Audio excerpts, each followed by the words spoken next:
Bonjour. Alors aujourd'hui, on va parler du cycle du jour et de la nuit. Donc, étant donné que la Terre tourne sur elle-même, eh bien, la position du Soleil par rapport à la Terre va changer tout au long de la journée. Donc, la Terre fait un tour sur elle-même en 24 heures, ce qui fait que le Soleil n'aura pas toujours la même position par rapport à nous. Et quand on est dos au Soleil, eh bien, à ce moment-là, ça va être la nuit. Alors, je t'invite à prendre la page 240 de Origine. Alors, tout d'abord, on nous dit qu'il y a deux phénomènes qui vont faire en sorte qu'on va avoir une alternance entre le jour et la nuit. Donc, premièrement, comme je viens de le dire, la rotation de la Terre, donc la Terre qui tourne sur elle-même, et ensuite, le fait que la lumière se propage en ligne droite. Donc, on a une petite définition ici de ce qu'est la rotation. La rotation, on dit que c'est le mouvement d'un astre, donc ça peut être d'une lune, d'une planète ou d'un soleil, par exemple, et c'est le mouvement qu'il va faire sur lui-même. Donc, dans le cas de la Terre, c'est la rotation sur elle-même, et on dit que ça prend exactement 23,56 heures. Bon, tu peux l'arrondir à 24 heures sans aucun problème, là. Donc, quand on va parler de façon courante, on va dire que c'est effectivement 24 heures. On vous dit ensuite que la lumière du Soleil, donc, elle voyage en ligne droite. Elle ne va pas contourner les objets.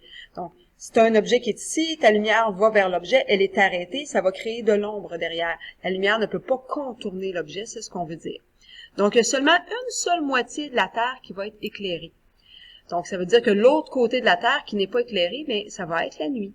Donc, va être plongé dans l'obscurité. C'est ce qu'on nous démontre dans les dessins qui sont ici.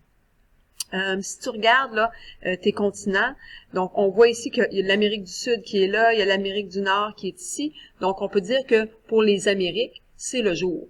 Tandis que dans les autres continents, on aurait l'Europe, par exemple, on aurait l'Afrique qui serait là. Mais eux, je les ai mis en noir, je les ai mis en plus foncé pour que tu vois bien la ligne entre le jour et la nuit.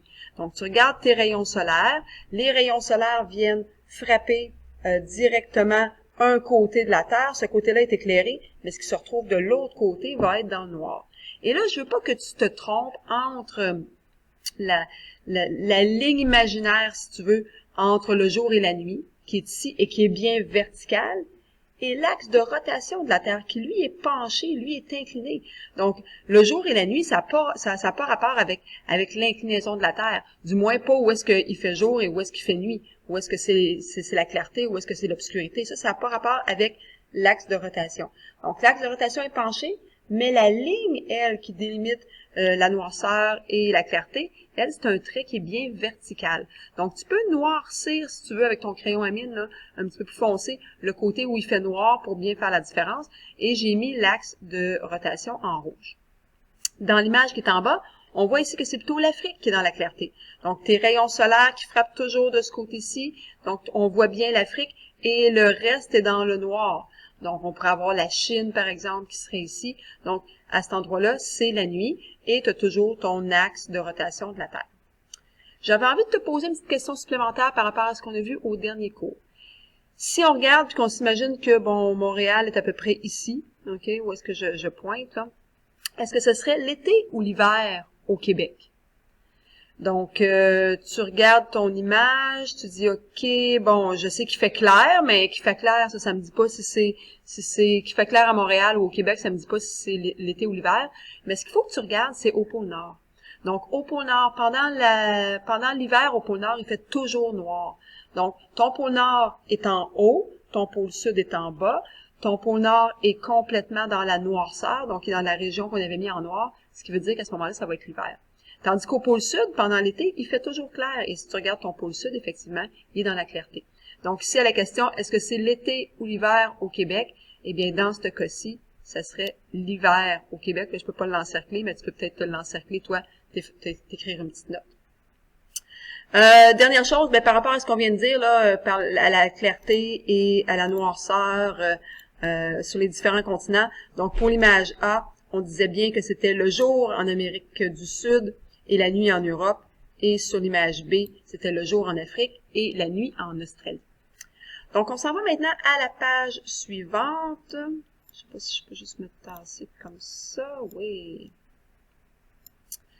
Alors, à la page suivante, maintenant, on va parler de la durée du jour et de la nuit.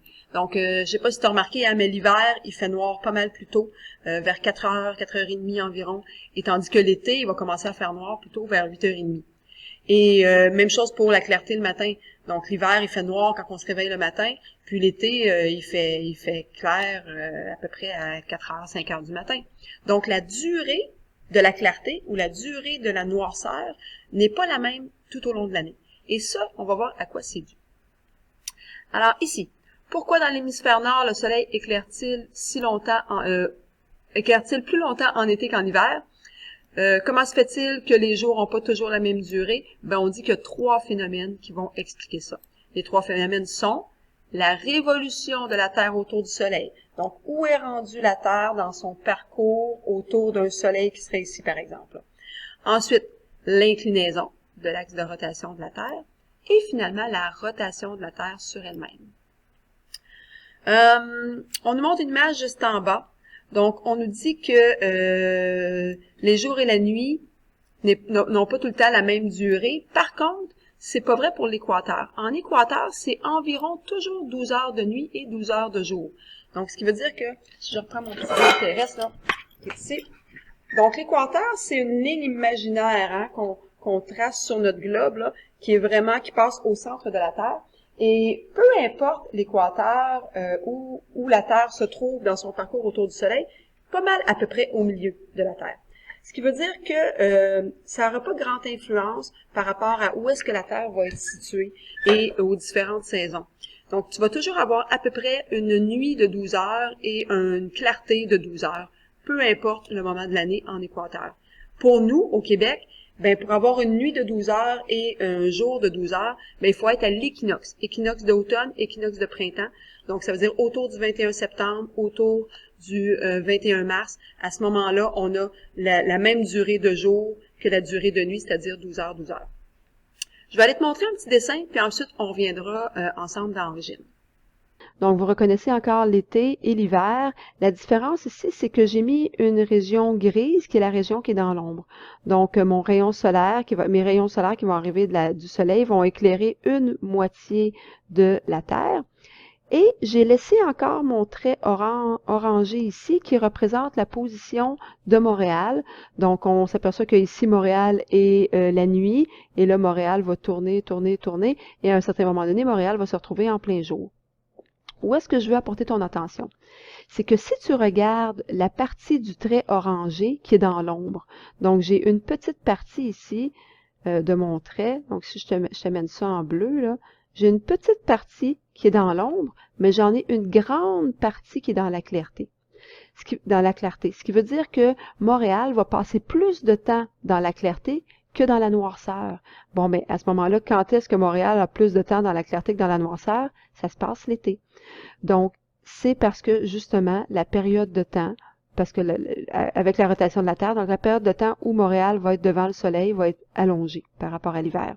Si on s'en va voir l'hiver, le même phénomène, le Soleil étant de l'autre côté, j'ai la moitié de la Terre, donc la partie gauche à ce moment-là qui est éclairée, la partie de droite est dans l'ombre. Si je regarde encore là le trait que j'avais fait orangé et que je mets en bleu la partie qui est du côté de la nuit, on se rend compte que le trait est beaucoup plus long dans la nuit que durant le jour. Donc, c'est pour ça qu'à ce moment-là, durant l'hiver, la nuit est plus longue que le jour. Donc, il fait noir à 4 heures, puis il commence à faire clair peut-être autour de 7 heures. Donc, c'est la façon qu'on peut l'expliquer. Donc, on est de retour dans Origine maintenant. Donc, tu es à la page toujours 341. Je vais commencer avec 2 petits mots.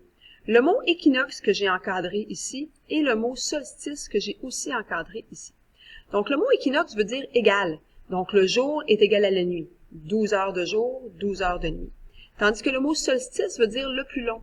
Donc, soit la plus longue nuit ou encore le plus long jour, dépendant si on parle de solstice d'hiver ou de solstice d'été. Alors, je commence avec justement solstice. Donc, le solstice d'hiver. Donc, on nous dit que celui-là a lieu environ le 21 décembre. Donc, ça va être le moment où est-ce que le jour va être le plus court de l'année, ou encore la nuit la plus longue de l'année. Et à partir de ce moment-là, ben les journées vont commencer à rallonger tranquillement. J'ai aussi mon solstice d'été qui est ici. Donc, le solstice d'été a lieu autour du 21 juin. Donc, à ce moment-là, la durée du jour, c'est celle qui est la plus longue de l'année, donc la journée la plus longue. Donc, où est-ce qu'on a le moins de noirceur à ce moment-là. Et à partir de ce moment-là, bien, tranquillement, pas vite, les journées vont déjà commencer à raccourcir. On a ensuite les équinoxes. Donc, équinoxe de printemps. Équinoxe de printemps qui a lieu autour du 21 mars. C'est à ce moment-là que la durée du jour va être égale à la durée de la nuit. Donc, il y a deux moments que ça arrive, ça, où est-ce qu'on a une égalité jour-nuit, à l'équinoxe de printemps et aussi à l'équinoxe d'automne, qui, elle, a lieu vers le 21 septembre, excusez-moi. Et encore là, la durée du jour est la même que la durée de la nuit. Il nous reste un petit encadré en bas que je veux regarder rapidement avec toi. Donc, le petit encadré qui parle du soleil de minuit et encore de la nuit polaire. Donc, dès le cours précédent, là, au dernier cours, je t'avais parlé qu'au pôle Nord, il peut arriver qu'il fasse jour tout le temps pendant quelques mois. Et ensuite, il va faire nuit tout le temps pendant quelques mois, selon si on est l'hiver ou l'été. Ben, c'est ce qu'on appelle finalement le soleil de minuit et ou encore la nuit polaire. Donc, si je prends mon surligneur ici, donc juste souligner dans le fond zone du soleil de minuit. Donc, à cet endroit-ci, présentement, si tu regardes, tu as la noirceur d'un côté, ton pôle sud est dans la clarté. C'est ce qu'on va appeler le soleil de minuit. Donc, il fait soleil même à minuit. Tandis que au pôle nord, tu es dans la partie de noirceur, donc tu vois un peu, c'est plus foncé, là, c'est l'ombre.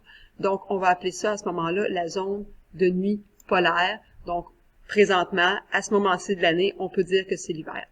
Donc, ça termine la vidéo d'aujourd'hui.